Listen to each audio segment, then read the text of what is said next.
अस्सलाम वालेकुम नाजरीन। 1200 दिनों में बनाया गया टाइटैनिक आखिर 2 घंटों में कैसे डूब गया। 10 अप्रैल 1912 ये वो दिन था जब दुनिया का सबसे बड़ा जहाज टाइटैनिक अपने पहले सफर के आगाज के लिए बिल्कुल तैयार था। उस दिन समंदर बिल्कुल पुरसकून था और समुद्री तूफान आने का दूर दूर तक कोई चांस नहीं था। इस जहाज के अंदर 1500 मुसाफिर सवार हुए और ना इन जहाज वालों को और ना वहाँ के लोगों को इस बात का पता था कि इस जहाज को बनाने में 6 ऐसी गलतियाँ की गई है जिनकी वजह से ये जहाज डूब जाएगा। तो राइजिंग वर्ल्ड की नाजरीन, आइए जानते हैं आज की इस वीडियो में कि आखिर वो कौन सी 6 गलतियां थी जिनकी वजह से टाइटैनिक डूब गया। आखिर वो क्या गलतियां थी जो कि एक एक्सपीरियंस पायलट एडवर्ड स्मिथ और उस जहाज बनाने वाली कंपनी को भी ना पता चली। टाइटैनिक की बनाने वाली कंपनी को इस जहाज पर इतना यकीन था कि उन्होंने एडवर्टाइजमेंट में ये भी कहा कि ये अनसिंकेबल जहाज है जो कभी नहीं डूब सकता। जहाज का पहला सफर इंग्लैंड के शहर साउथ लटाम्पटन से शुरू होकर न्यूयॉर्क तक जाना था और फिर टाइटैनिक का पहले सफर का आगाज हुआ। मिस्टेक नंबर 1, इसकी सबसे पहली गलती ये थी कि इसके चलने के साथ ही कैप्टन स्मिथ को 7 दिन में वहां पहुंचने की डेडलाइन दे दी गई थी। इसलिए कैप्टन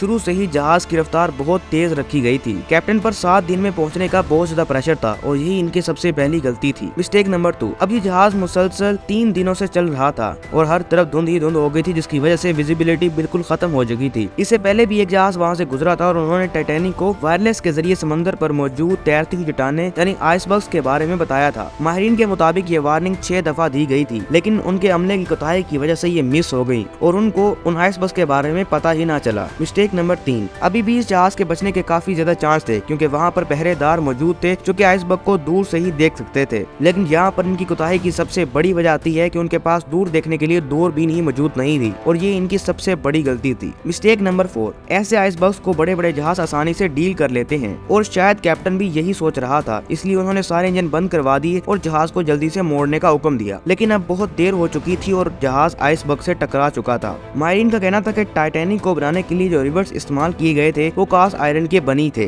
जिनकी वजह से टकराने के बाद वो खुल गए और वही हुआ जिसका कैप्टन को डर था क्योंकि नॉर्मली जहाजों के अंदर सिल्वर के रिवर्स यूज किए जाते हैं जो कि काफी मजबूत होते हैं। मिस्टेक नंबर 5, अब टाइटैनिक के निचले हिस्से में पानी भरना शुरू हो चुका था, लेकिन अब भी इसके बचने के चांस मौजूद थे क्योंकि इसको इस तरह डिजाइन किया गया था अगर इसके पहले 3 फ्लोर पानी से भर भी जाएं तो भी इसको कुछ नहीं होगा। लेकिन अब तो पानी 4 फ्लोर से भी ज्यादा भर चुका था और अब ये मामला आउट ऑफ कंट्रोल हो चुका था और टाइटैनिक आहिस्ता आहिस्ता डूबना शुरू हो गया था। मिस्टेक नंबर 6, और यहाँ पर आती है इनकी सबसे आखिरी और सबसे बड़ी गलती जिसकी वजह से कई जानें बचाई जा सकती थी, क्योंकि इस जहाज के साइज के मुताबिक इसके अंदर 32 लाइफ बोट्स होनी चाहिए थी, लेकिन वहाँ पर मौजूद सिर्फ 20 थी और उसमें भी सबसे बड़ी गलती ये की गई कम से कम सवारियां बिठाई गई जो कि फर्स्ट क्लास की सवारियां थी, यानी कि जो अमीर लोग थे। लेकिन अगर उनके अंदर ज्यादा सवारियां बिठाई जाती तो शायद और भी ज्यादा लोगों की जान बचाई जा सकती थी। और फिर आखिर 2 घंटे और 40 मिनट के अंदर ये पूरा जहाज डूब गया और कई मासूम जाने और कैप्टन स्मिथ आखिरी वक्त तक लोगों की मदद करते रहे और इस जहाज में सबसे आखिरी कूदने वाले इंसान कैप्टन ही थे। तो उम्मीद है आपको ये वीडियो पसंद आई होगी और इस वीडियो से आपको बहुत ज्यादा इन्फॉर्मेशन मिली होगी और आइंदा आने वाली वीडियोस भी आपको बहुत ज्यादा अच्छी लगेंगी। तो लास्ट में हमारे चैनल को सब्सक्राइब करें।